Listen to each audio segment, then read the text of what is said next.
to all of you, and it's really a great pleasure to have the another session of the series, which is the 17th session of the series, which we started under ECO, that is Extension for Community Health Outcomes. The dramatic impact of COVID-19 is a pertinent reminder for all countries, regardless of their income, of the need to renew political commitment for improving the health as a central component of Sustainable Development Goals agenda. Worldwide, we are all watching and experiencing the extraordinary, tough, and at times horrifying impact of COVID-19. We can see multiple effects on the lives, livelihoods, and well being of the people and the communities, on the health systems and services, and on economies. The World Health Organization views universal health coverage as key to ensure health and well-being for all people of all ages, and made it a fundamental objective for all countries for attaining equitable and sustainable health outcomes. UHC requires health system strengthening around people, institutions, and resources to build resilience. A resilient health system is able to provide a timely response to emergencies through detection and prevention, and while maintaining peace and protecting the economy. As the global coordinator of the current pandemic, WHO should now more than ever strengthen its mission to promote health, keep the world safe, and serve the vulnerable through advocating universal health coverage among its member states. Specific treatments and a vaccine for the COVID-19 seem at least 1 year away, and in a few months, the task will become much more complex when the other diseases hit. We all know that many countries around the world do not have strong enough health systems and economies to cope up with a massive health crisis. The tragedy of the pandemic is unfolding in places with limited and underfunded health services, too few and often unprotected health workers, and health systems thoroughly unable to cope. As countries make vital decisions in their response to the pandemic, and as we look a future in which health crisis will inevitably occur, the following key actions needs to be taken to prepare the world for health emergencies such as COVID-19. That is, ensure political leadership beyond health, leave no one behind, regulate and legislate, uphold quality of care, invest more and invest better, move together, ensure gender equitable responses. In this context, the Eco India Extension for Community Health Outcome, the organization which started its journey in 2003 as a hub and spoke model for dissemination of the knowledge to the reach and the scale for the benefit of the communities, we have kept purposely the today's topic of the webinar is COVID reminder for PHC's led universal health coverage. And we have with us eminent speaker, Padma Vibhushan awardee, Professor K. Srinath Reddy. On behalf of Eco India, sir, we are really grateful and thankful to you. And I'm a lucky person to work under his great leadership for 11 years. And my own public health career has been made by this great leader itself. So I'm really thankful to the leader, those who have made my life in the public health career. Dr. Reddy is the president of Public Health Foundation of India and formerly headed the Department of Cardiology at All India Institute of Medical Sciences, New Delhi. Under his leadership, PHFI has established Indian Institutes of Public Health to advance multidisciplinary public health education, research, health technologies, and implementation support for strengthening health systems. He was appointed at the first Bernard Lawn Visiting Professor of Cardiovascular Health at Harvard School of Public Health and presently serves as Adjunct Professor of Epidemiology at Harvard. He holds advisory positions in several national and international bodies and has over 550 scientific publications. Recently, sir has published a book, Make Health in India, Reaching a Billion Plus. He is also an adjunct professor at Emory and Sydney universities, and he's the first Indian to be elected to the National Academy of Medicine in USA and was awarded several prestigious international and national doctorates and fellowship. He was president of World Heart Federation. He's a Padma Bhushan awardee. He's also an advisor to the government of Odisha and Andhra Pradesh on health. To moderate the session, we have none other than but our own chairman, Dr. Colonel Kumud Rai. Dr. Rai is the founder chairman of Eco Trust and is the director of vascular surgery at Max Hospital, Saket, New Delhi. He held several prestigious appointments while serving for 25 years in Indian Army. These included head of the Department of Vascular Surgery at flagship Army Research and Referral Hospital, professor of surgery at AFMC Pune. He was awarded the Sena Medal by the President of India for his dedicated services of highest order during the Kargil War. He is also the recipient of Seva Ratan Award from the Public Service by Sevayatan Hospital, Jaipur. Dr. Rai is a visiting fellow at the Northwestern University, Chicago and Cleveland Clinic. He has 37 publications and contributed 8 chapters in the book, and also was the guest editor for the special issue on vascular surgery of Indian Journal of Surgery. So now you can see the 2 drawings there in front of you, and I think this is nothing a best opportunity which we can see, and we are really thankful to SBA Foundation also for providing us this gracious grant to continue this educational series which we started on 30th of April, and today is the 17th session of this series. Over to Professor Srinath Reddy, sir. Over to you, sir. Thank you very much for this very kind introduction, Dr. Balla. And I'm grateful to Dr. Rai also for having invited me to deliver this talk today as part of ECO India's webinar series. While I believe most of the webinars have been conducted on COVID, I'm now going to be talking a little more about universal health coverage and particularly the role of primary health care. But let me start off first with a reference to COVID itself in order to anchor the relevance of the topic that I've chosen for today. If you look at what happened during the COVID, and particularly during the second wave, we have seen huge problems in terms of people seeking attention in hospitals, not getting adequate care when they needed it. And even when they did, we saw them getting into huge problems of financial hardship as a result of high expenditures, and as though the hospital bills were not adequate and sufficient to cause hardships for them. When some of them developed mucormycosis, even the expense for treating that became extraordinarily a heavy burden. So we have seen how even middle-class families were rocked by financial hardship during that period. And that is where we have to look at universal health coverage as providing adequate health services without subjecting people to financial hardship. And that is the fundamental reason why countries have adopted universal health coverage and why even the Sustainable Development Goals of the United Nations have set it as a very important target for 2030. But in that context, let's also look at primary care. During the COVID period, the attention in the first wave was all on intensive care units and ventilators.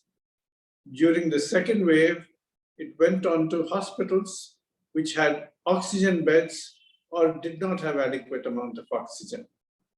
But certainly the attention remained on hospital care, and hospital care is a very important element of medical care, particularly when you're dealing with serious life-threatening conditions like COVID.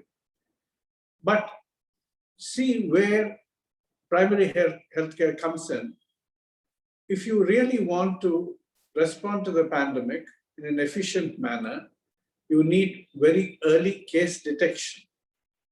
And we know that people referring themselves for laboratory tests is not always a regular feature, and there can be considerable delays even there in testing. And we saw that happen during the first wave. We even saw it to some extent in the second wave, where tests were considerably delayed. And decisions were also delayed because of pending RT-PCR reports. However, if you had an efficient primary healthcare system, also in urban areas, not just in rural areas, but in both places, then you would have primary healthcare teams visiting households, finding out whether people are having fever, dry cough, or breathlessness, or any other features suggestive of COVID, and the list of symptoms has grown since the epidemic began from the classical 3 that were listed initially by WHO to many more now, including anosmia and dysgeusia and so on. Now, we could have actually had people detected very early on the basis of simple questionnaires about symptoms. We could have had their temperature checked, and if they were unwell, even their oximetry values checked. We could have had them referred very early for testing, maybe tests being conducted at home or to the nearby laboratory facility, and then isolated at home, provided care at home if it was mild, arranged for hospital care when necessary, but equally importantly, for contacts to be traced, both forward and backward contact tracing, forward in terms of who the person met after he or she became symptomatic, and backward in terms of who the person met before becoming symptomatic, so that we could trace the source of the infection and possibly the others the source might have infected. All of these are essentially functions of efficient primary care. Unfortunately, our urban primary health care has remained rudimentary, and our rural primary health care, while established as a part of our design of the health system, has not been adequately resourced, and during the period of COVID has been extraordinarily stressed with so many duties that even some of the routine functions have not been possible. So we do recognize that primary health care remains pivotal even in the area of COVID. And if a person gets discharged and comes back home, what is the aftercare that is required? What is the post-COVID situation of long COVID or some of the complications that may be there? Or what are the additional medication that may be required even on follow-up care? All of this comes back to primary care. So we recognize that universal health coverage is absolutely essential for assurance of health care and assurance of financial protection, which doesn't bankrupt you. And primary health care remains very pivotal, though it cannot be isolated. Primary health care has to be comprehensive, but at the same time connected to higher levels of care in a bidirectional manner, so that people can be referred for higher levels of care, secondary or tertiary, when needed, and be brought back from there when they are better for continued follow-up care. And particularly with non-communicable diseases coming up in a very large way, we would also require continuity of care and chronic care. So we also recognize that since non-communicable diseases are among the principal comorbidities of COVID, if we had actually detected them early enough, we could have actually managed them much better. We might have prevented a considerable amount of morbidity and risk. And even during the period of COVID, we would have managed the associated non-communicable diseases conditions better. Even when we take vaccination, in the initial stage, it was declared that people above 45 years, above 60 years of age would be vaccinated, but people between 45 to 60 years would require to be producing certificates that they have associated health conditions which will qualify them for comorbidities as having comorbidities. Subsequently, that was removed for the 45 plus, but was retained for the people below 45. That is, they still have to prove that they have comorbidities by way of medical certification or medical records. Now, how many people in small towns and in villages who have hypertension are aware of it? Not many. How many people with diabetes are fully diagnosed? Not all of them. So even that is a failure of our primary healthcare system. And that is where I believe it is absolutely important for us to recognize that even in the context of COVID, we would have needed, and we will continue to need, a strong primary healthcare system. But coming back to the main topic of universal health coverage, and I shall try and cover as much of it as possible without elaborating too much on some of the detailed issues. Firstly, let us look at where India is. India, at least from data about 2 years ago, has an infant mortality of about 30 per thousand live births, whereas Bangladesh has 25, China has 7.4, and India, as I said, has 30. If you look at life expectancy, India's life expectancy is 69.2, whereas Bangladesh is 72, Sri Lanka is 77, China is 76.5, which means that we have not actually achieved the amount of health gains that our economic growth of the last 2 or 3 decades has really should have made possible. So why have we underachieved in health? It is because we have had a relatively weak system. And why have we had a weak system?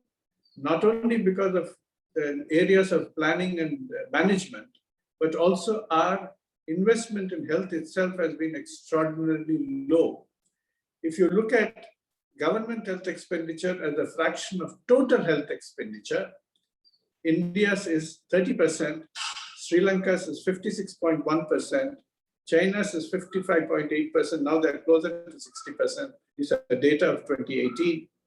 And Brazil is 46%, Japan is 83.6%, Thailand is 77.8%, Germany is 77%, the UK is 83.1% with NHS.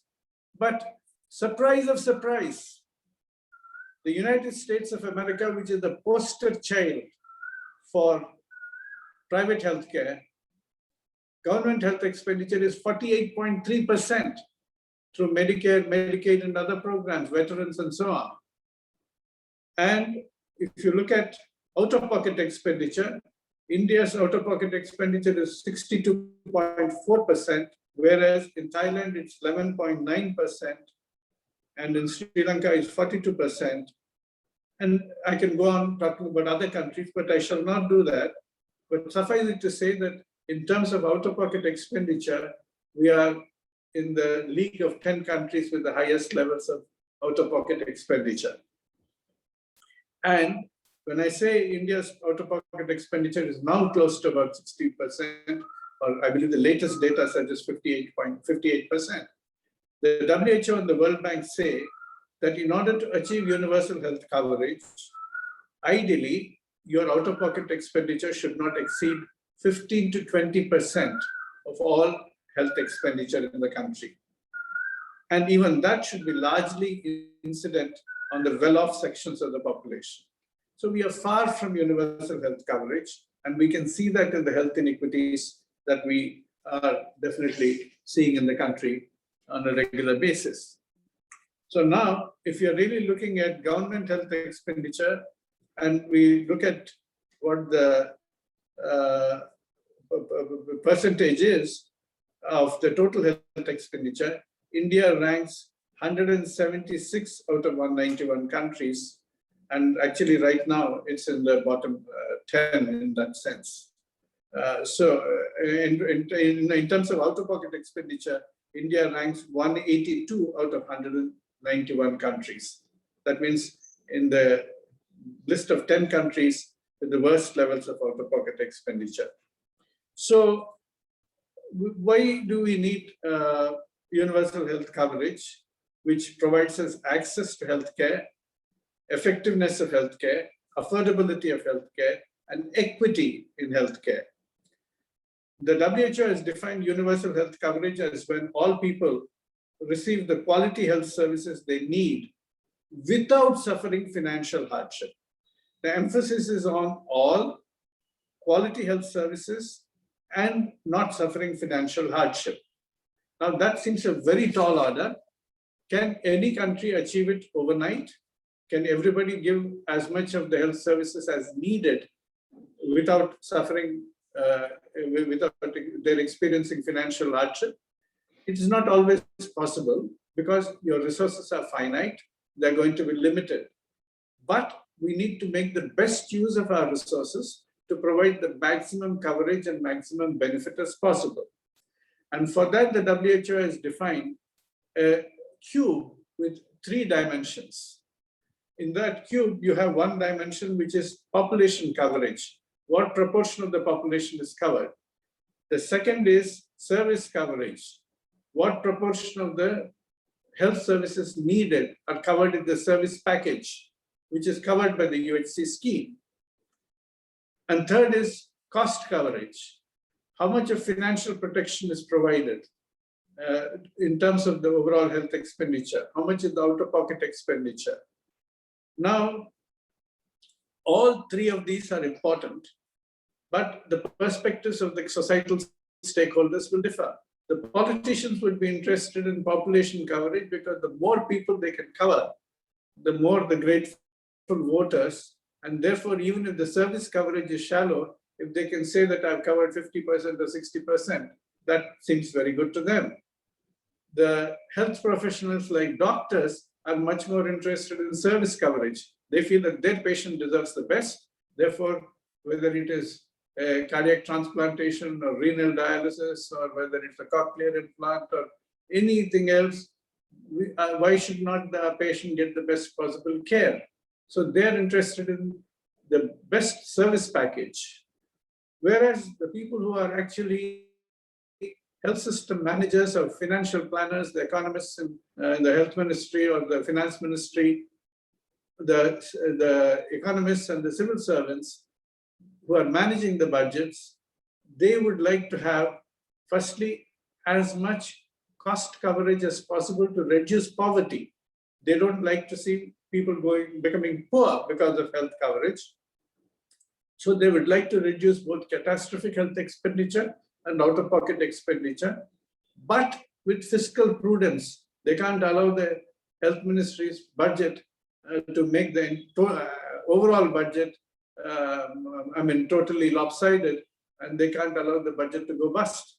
So they also must balance that financial protection along with fiscal prudence. Now, that is where I believe that the dynamic tension which exists, and we have to balance the tension at each stage of universal health coverage program expansion. And for that, what we need to do is that we need to have basically a package, which means an essential health package.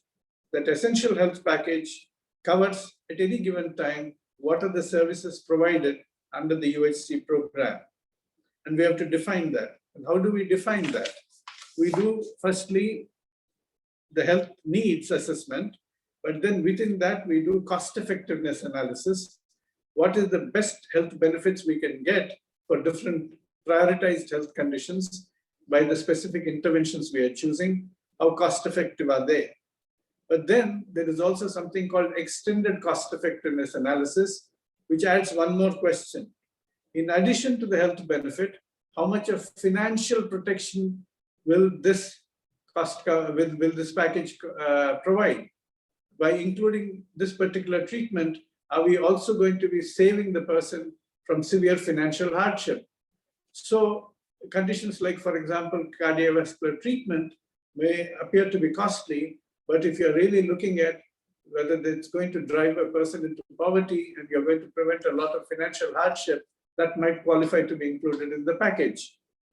So we are identifying both the health benefits and also ways in which we can protect people from poverty because of severe catastrophic health expenditure. So, but the principle of universal health coverage, it revolves around the general principle of insurance. Now, how does insurance operate? Insurance creates a very large risk pool in which people contribute, or the government contributes on their behalf, or even the tax-funded system operates like a large risk pool. And within that, at any given time, the healthy subsidize the sick. At any given time, out of 1,000 people, not everybody gets sick. A small fraction gets sick. The rest of the healthy people are contributing, so they cross-subsidize the sick. And next year, it's possible that somebody who is healthy this year might become sick. Somebody who is sick this year may become healthy. So the cross-subsidy continues. Usually, the rich subsidize the poor if the premiums vary according to income, or in a tax-funded system, where people will pay differential levels of taxes, automatically the cross subsidy comes in. Now, tax funding provides the largest possible risk pool. That's why many countries depend upon tax funding as one of the largest contributors to universal health coverage financing. Others are payroll taxes, where people have payroll deductions, or they're called labor taxes. But unfortunately, that's what most of Europe follows.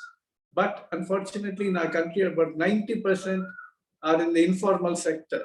You can't really take payroll deductions and run a universal health coverage system.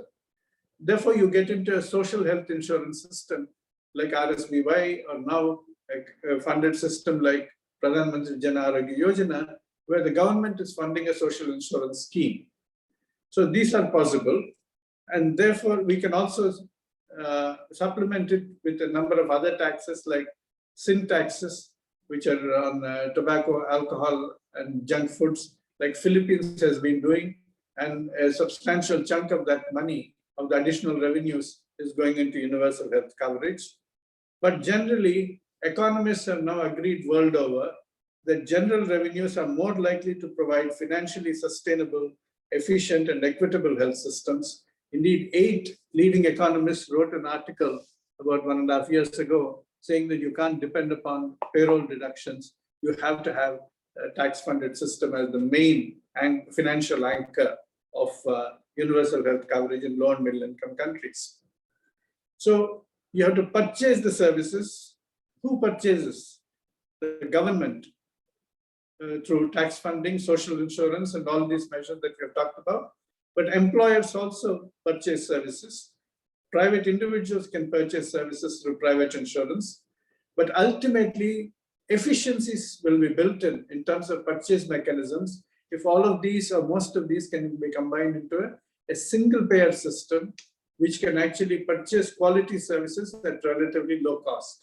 So that's why most countries are moving towards a single payer system. But the provider, who will be the provider? The public sector is there in India, which has been the provider for many years, but the private sector has grown with both for-profit and not-for-profit voluntary sectors. So all of these will continue to contribute to provide the services. The government's role is as a guarantor and a regulator, not as the sole provider, because it is unable to provide all the services. So it has to engage the private and voluntary sectors, but create a system in which they are both accountable and also rewarded for the services they provide, and they act as extension of the public sector in terms of delivering the universal health coverage. So it is a system in which the government utilizes their resources, but in a scheme that the government has designed. And that is how it would have to be run. Now, I would say that basically, in terms of financing, there are additional mechanisms to be looked at. What's called supply side financing, where the government puts in the money or the employer puts in the money and says, okay, these are the services that will be purchased. The second is demand side financing, like, for example, the RSBY or the Pradhan Mantri Jan Arogya Yojana. You say, okay, you can spend up to 5 lakhs per family per year, but you decide for what health conditions you want to go and seek that care in the hospital. So the demand is generated by the people who have an entitlement.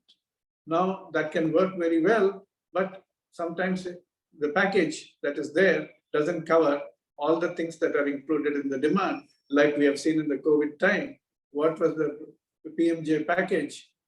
Did not anticipate COVID, did not cover many of the elements of COVID or the post-COVID complications. So that can be problematic sometimes if you have a package which is incomplete or which is not elastic enough to accommodate some of the additional needs.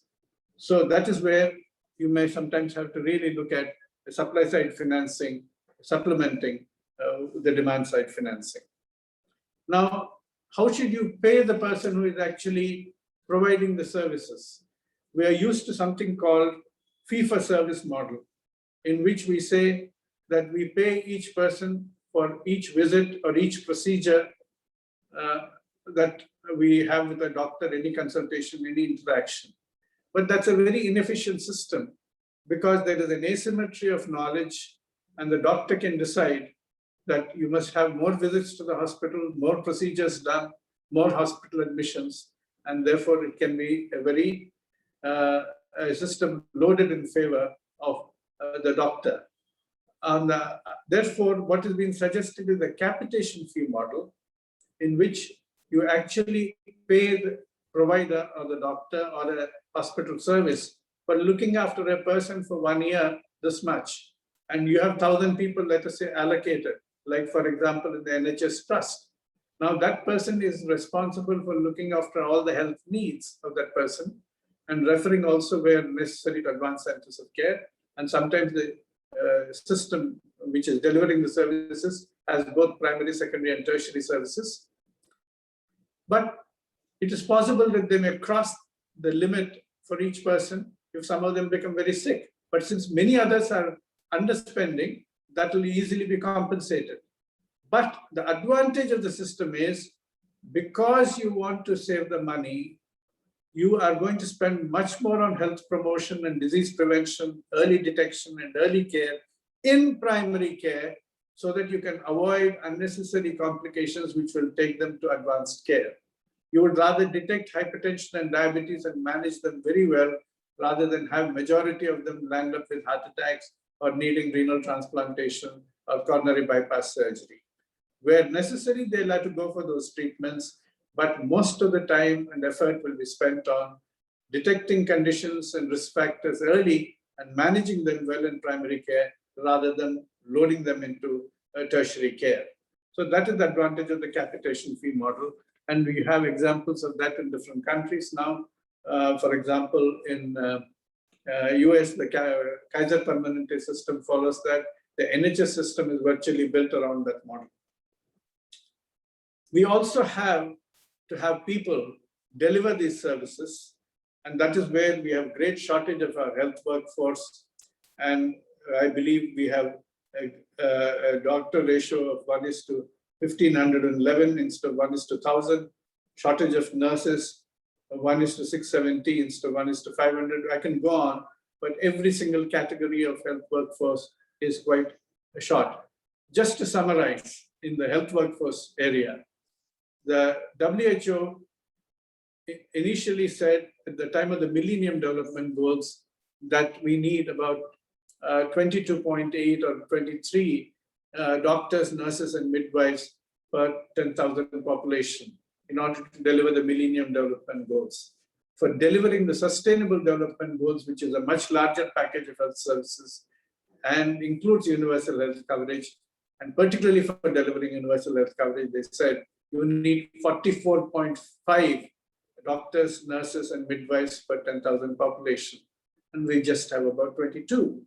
So we need to double our doctor, nurse, midwives strength if we have to reach the Sustainable Development Goals according to the WHO calculations. But at least we must certainly increase the number, even if that's not the magic figure. So we do require all of that. But you will be asking me, in all this discussion, where is quality? What has happened to quality of services? Yes, quality is a very important element of the health system as well, and that has to become a part and parcel of universal health coverage, because we do require delivering care. We need to deliver care which improves or maintains health, which is being valued and trusted by the people, responds to population needs. To me, there are 4 attributes of quality. You can define quality in very many ways. Firstly, is healthcare that you're providing beneficial? Secondly, is it safe? Third, is it cost optimizing or resource optimizing? Are you making best use of the money and best use of your human resources? Finally, is it satisfying? Satisfying to the patients, to the families, and to the care providers. Because even the care provider has to feel happy that the working conditions are good and they're safe and they're able to get both emotional and financial returns from what they're doing. So these are the conditions of quality that we must build in as we move along to construct and reconstruct our health systems. And of course, we need health technologies as well. we need self-help tools, we need digital literacy and health literacy, we need e-pharmacy, and we need supply chain optimization.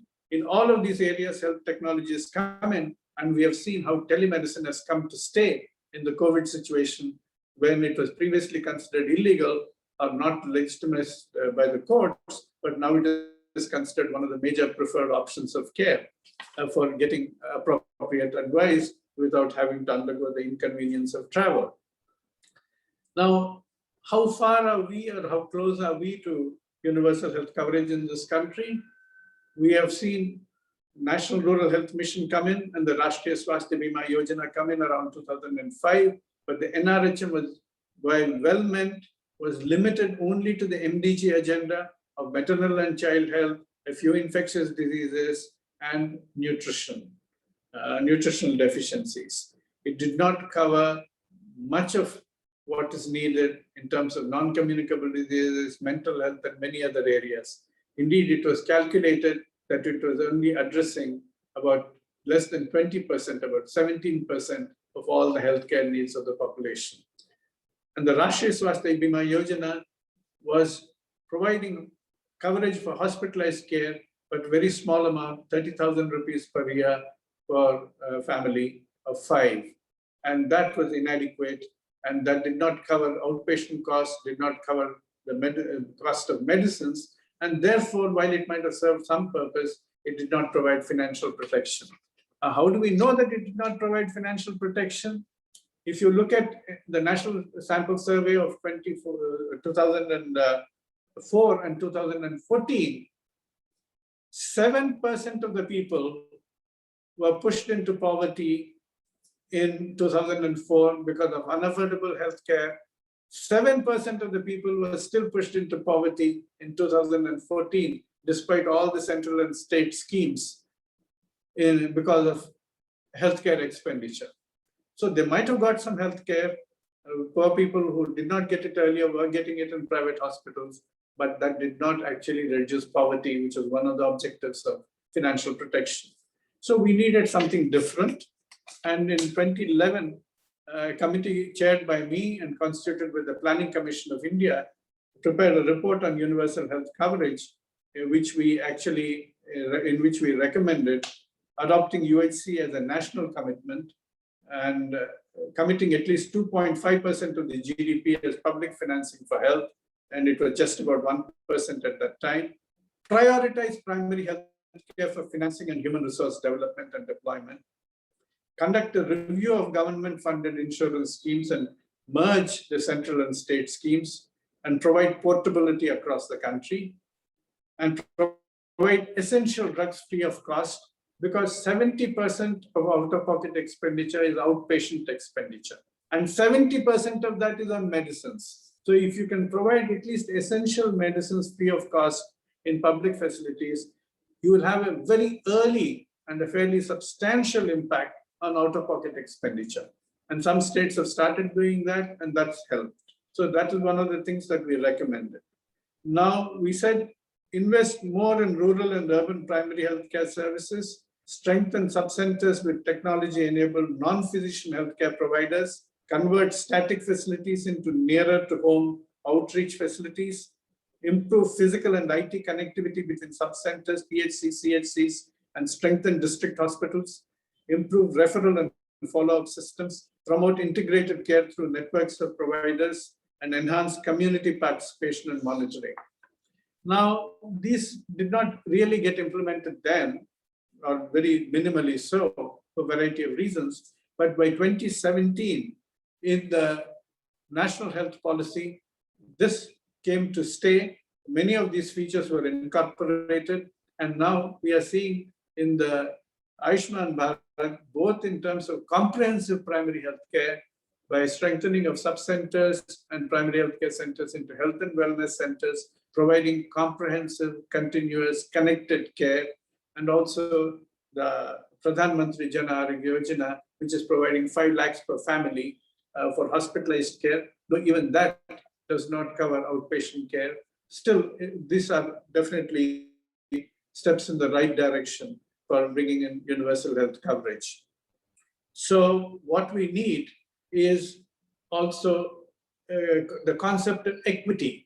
And when we talk about equity, we are talking about horizontal equity.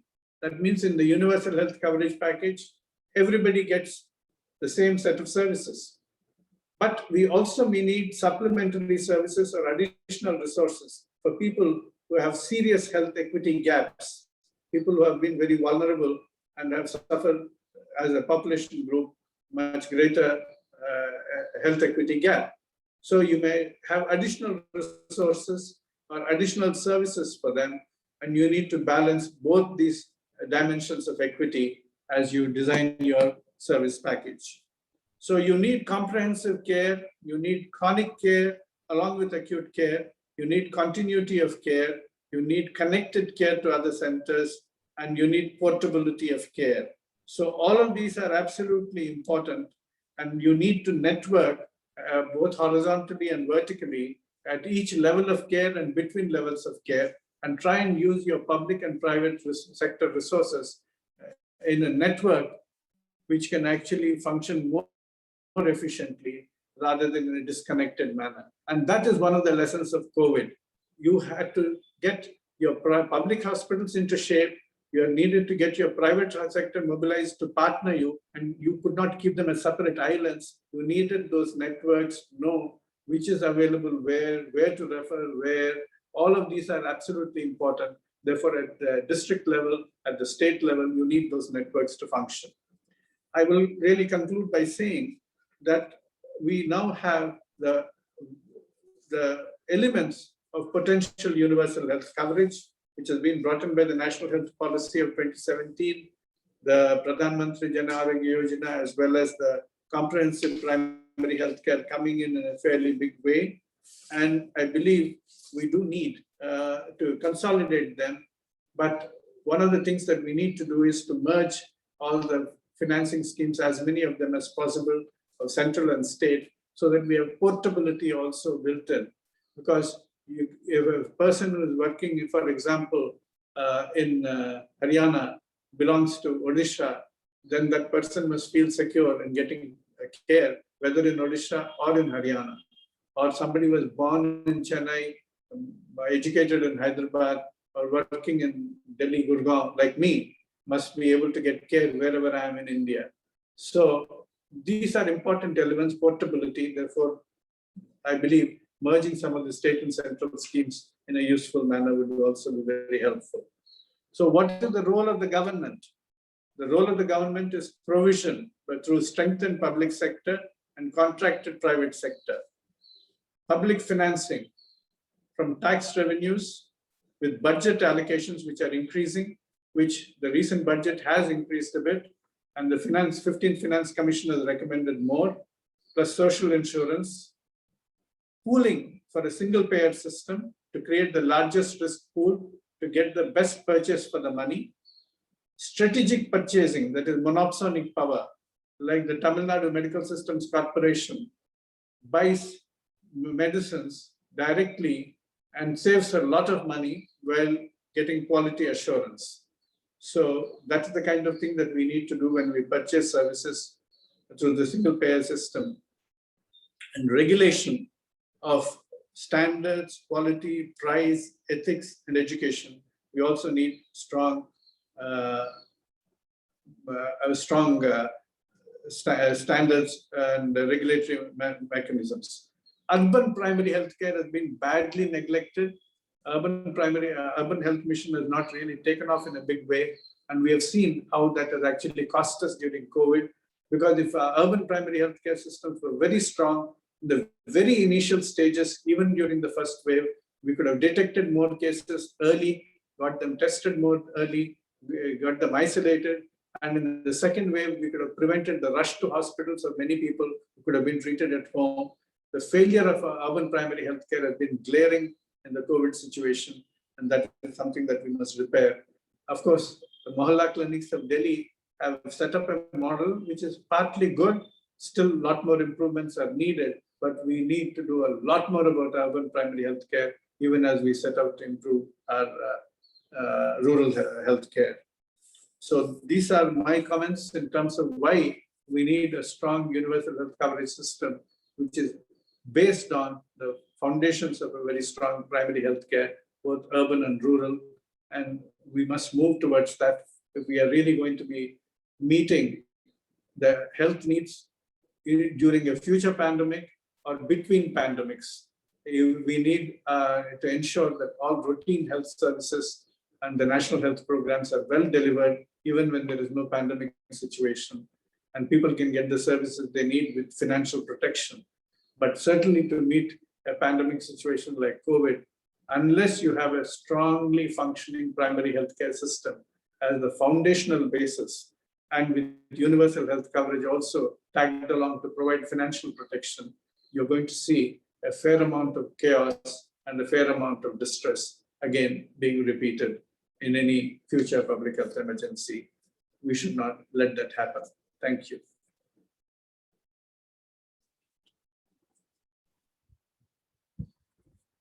Dr. Rai, you are muted.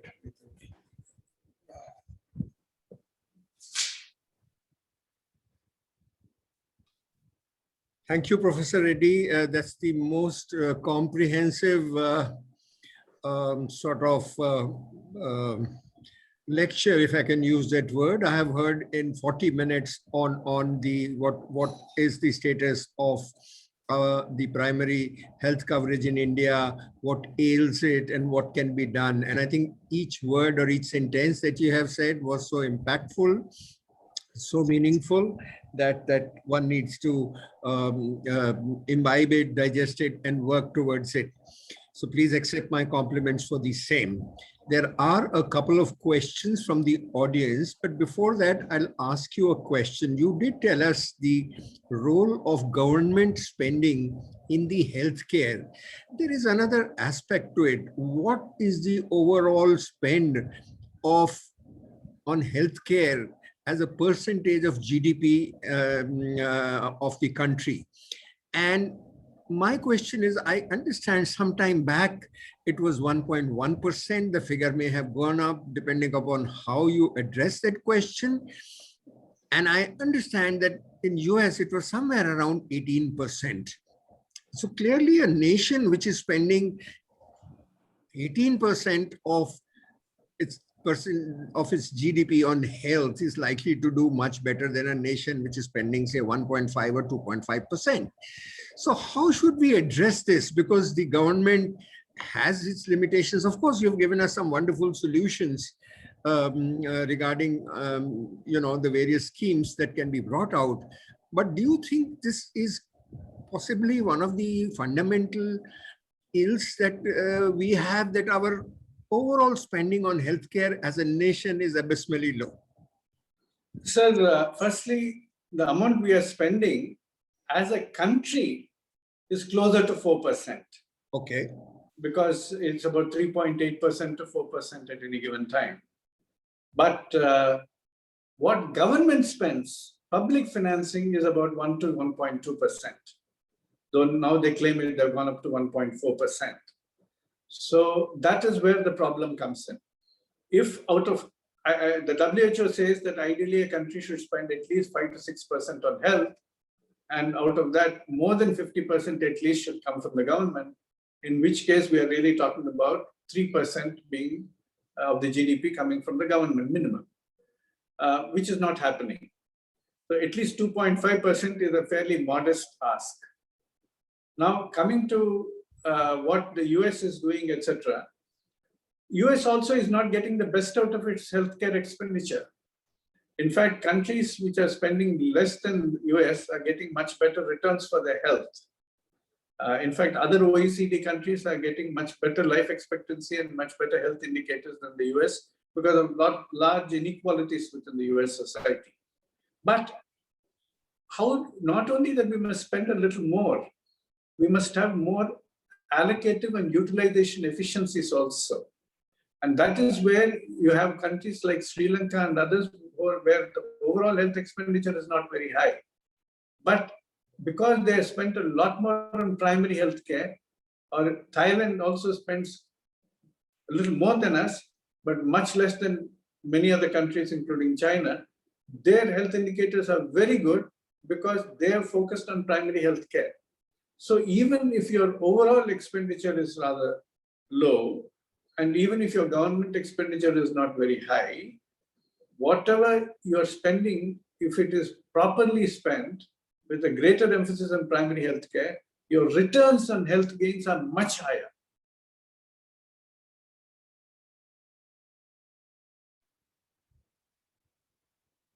Thank you very much, sir, for highlighting that not only is a gap in funding, but also there is an, if I could use that word, inefficiency in the system, and we could make things much better.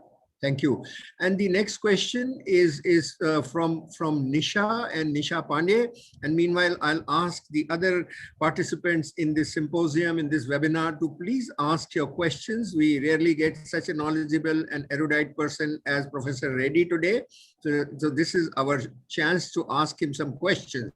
So the question from Nisha, sir, is that what measures would be helpful to upgrade our primary healthcare centers? And I presume she is now talking about mostly the rural or the semi-urban centers where somewhere about 70 to 80% of our population still resides either in villages or small towns and things like that. So from a public health point of view, what specific measures would be helpful to upgrade these primary healthcare centers of the country?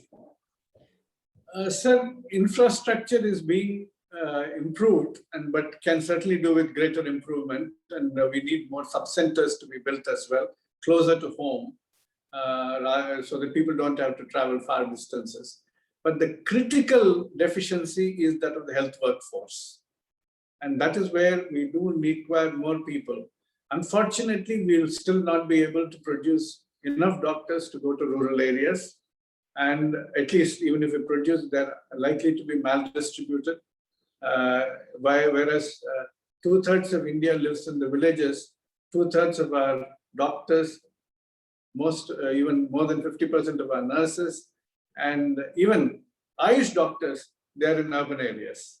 So what we need are, in the sub-centers at least, and to some extent in the primary healthcare centers to support the doctors, a number of technology-enabled non-physician healthcare providers who can be trained well and who can perform a number of primary care functions. In fact, even in urban primary care, we can actually have such people employed, whether you want to call them physician assistants or nurse practitioners or whatever you want to train them. In fact, there is enough evidence to show that nurse-run hypertension clinics in the UK have actually had better outcomes than physician-run hypertension clinics for a variety of reasons. But that doesn't mean physicians are unnecessary. We must make the best use of each category of healthcare workers. But I think our health workforce needs to be improved, technology-enabled, now supported also by telemedicine. That is what we require. We need to make sure that drugs are available, no stockouts, all essential drugs and equipment are available. And of course, emergency transport systems between primary care to secondary and tertiary care also must be improved.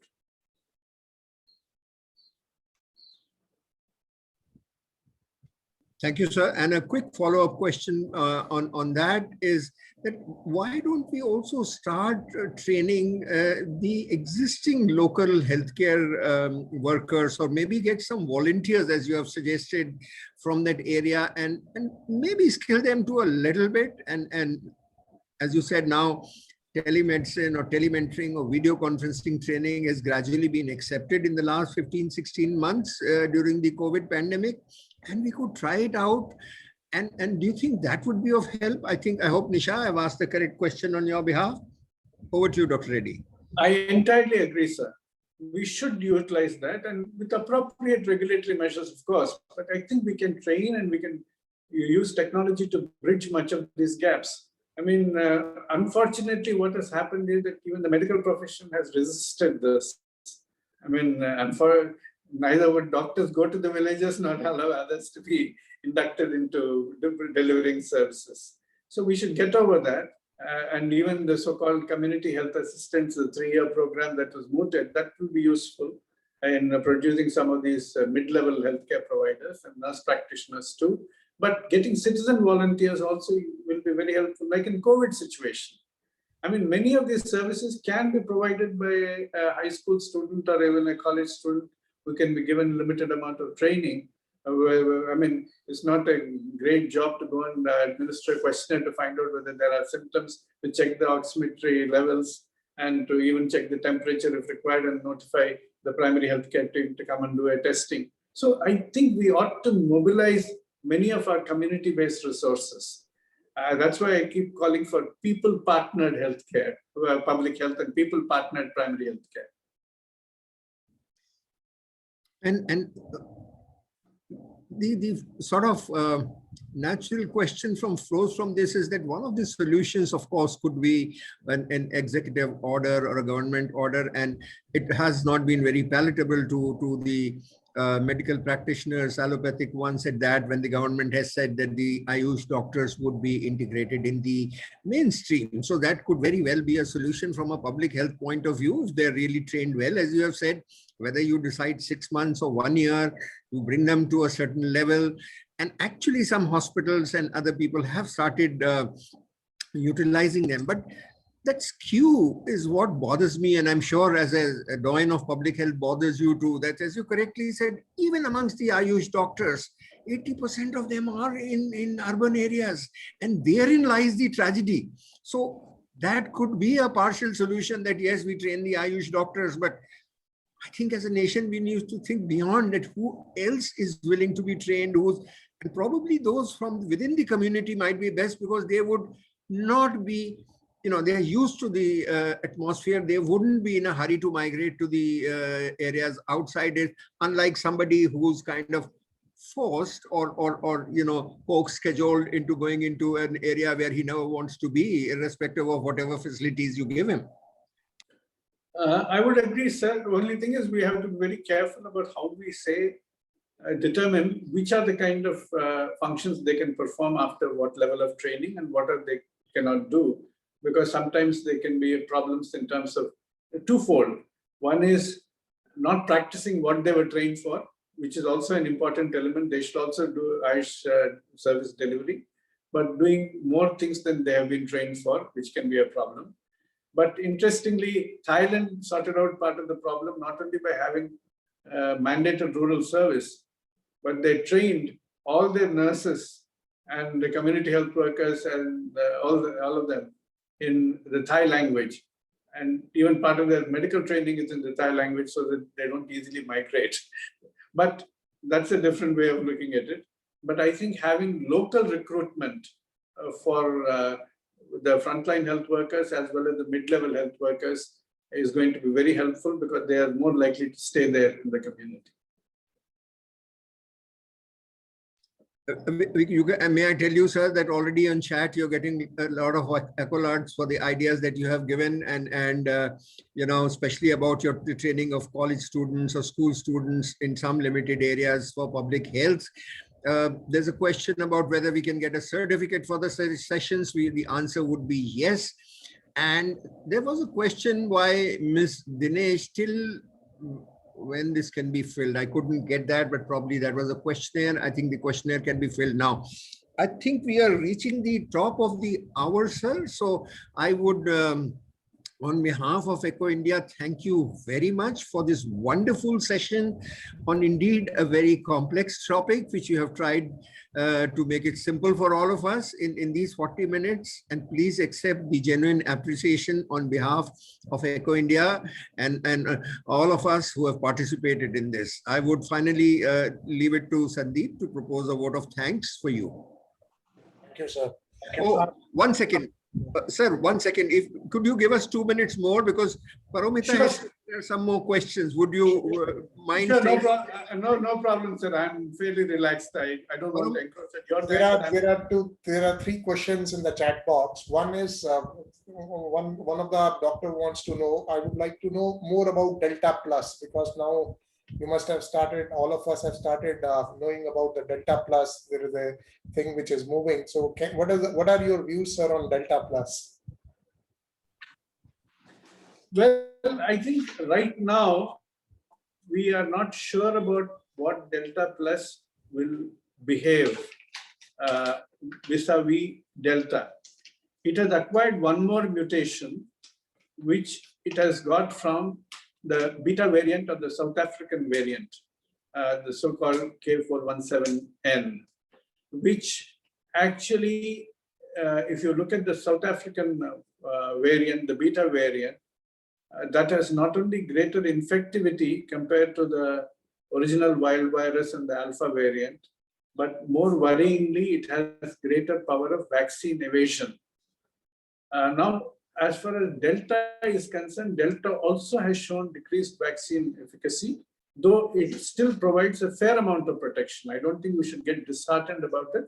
The Delta itself may not have the best protection as against the wild virus or as against the alpha in terms of most of the vaccines, including the mRNA vaccines. But whatever is there is reasonably protected. Now, will the Delta plus further reduce the efficacy? We do not know. Will it further increase the infectivity? Possibly, but we'll have to wait and see. The numbers are still small. We'll only know whether it will displace the Delta in the next couple of months.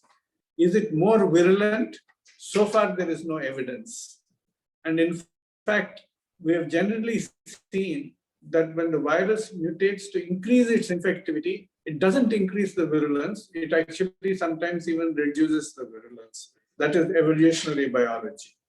So we have to be watching how more infectious it is and whether it will displace the Delta or not displace the Delta, whether the new upstart will displace the old dawn, we'll have to wait and see.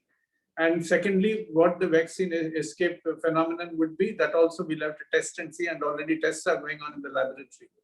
But having said that, let us remember one thing. There are only 3 ways in which the virus can enter our body, which is the nose, the mouth, and the eyes. If we can protect our face, if we can avoid super spreader events, then we will not get the virus into our body. And that is where we must continue to observe public health precautions. Second thing is, mutations take place when the virus has an opportunity to spend a long time in the human body.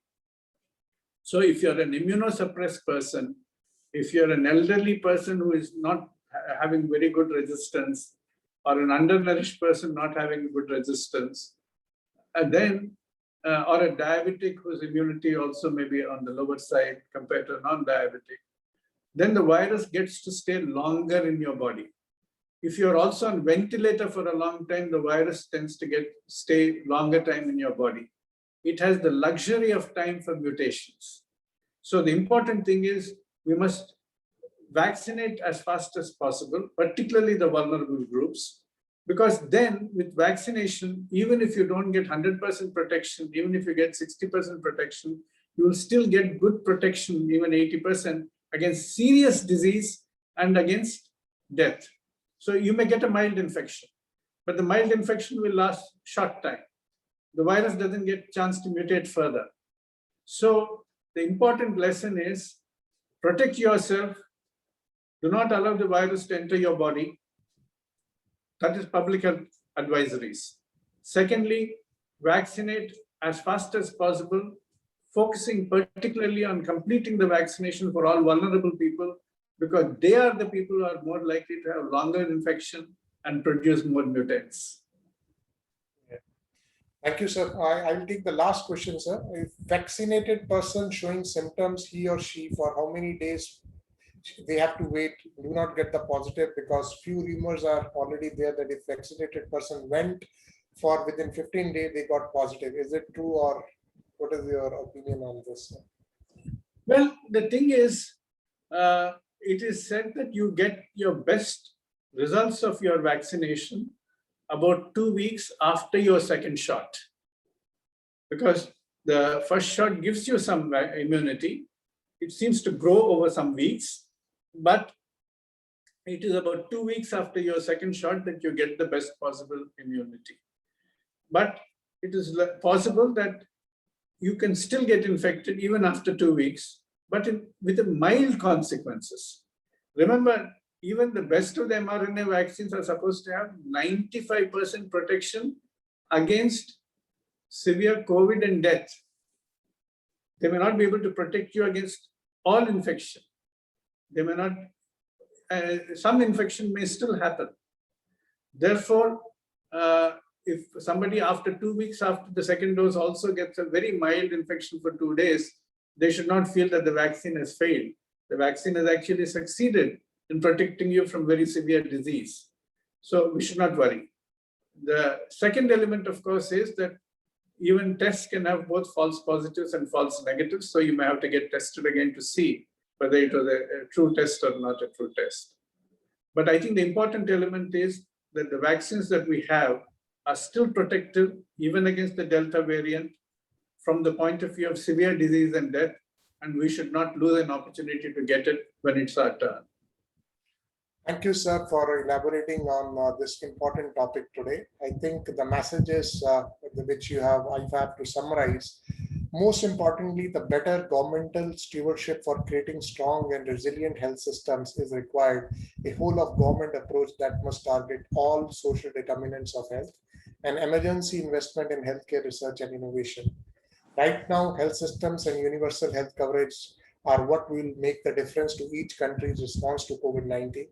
They affect whether all or only some receive treatment, as well as rates of recovery and the level of protection afforded to the health workers.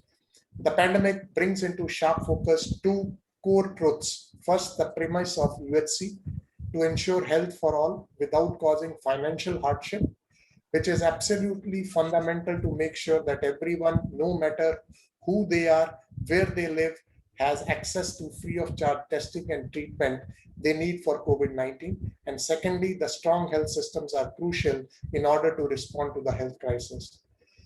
On behalf of Eco India, sir, we are really thankful to you for giving us your valuable time and elaborating on this particular topic.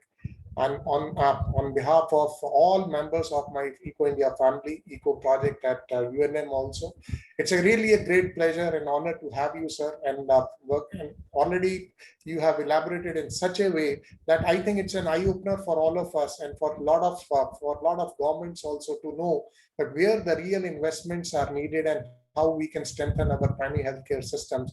If the urban healthcare system would have been already built up strong way in an earlier point of view, I think we would not be in a position to face this catastrophic event which we have faced now as COVID-19. So thank you, sir, and thank you for giving us this opportunity.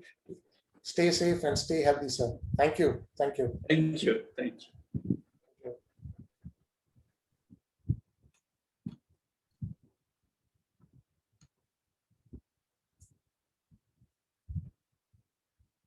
Deepa ji.